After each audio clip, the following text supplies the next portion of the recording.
У Францыі завяршылася праца трэцяй сустрэчы міжпарламенцкага альянса дэпутацкіх групаў за дэмакратычную Беларусь. Якія асноўныя вынікі? Падсумуем.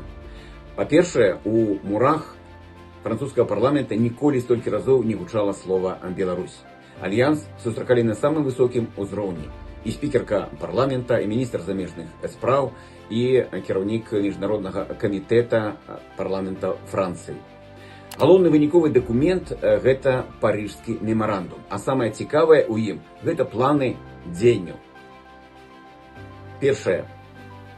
Рэкамендацыя ўсім чальцам альянса падпісаць мемарандум пагаднення аб супрацы з дэмакратычнымі сіламі Беларусі. Гэта вельмі важна для ўмацавання легітымнасці і суб'ектнасці дэмакратычных сілаў. Па-другое, імплементацыя люксембургскіх рашэнняў.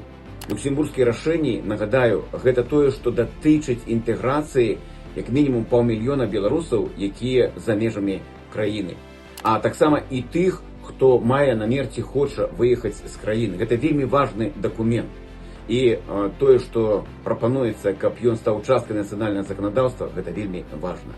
Па-трэцяе, палітычныя вязні. Тут адбылася і акцыя салідарнасці. Тут і спікерка парламента взяла шэста над адным з палітвязняў. Яе падтрымалі 15 дэпутатаў парламента. Тут і кангрэс хросных, які плануецца, магчыма, на пачатак наступнага года. Гэта ясныя канкрэтныя пасланні. Дэвіз альянса «Працуем дзеля пераменаў».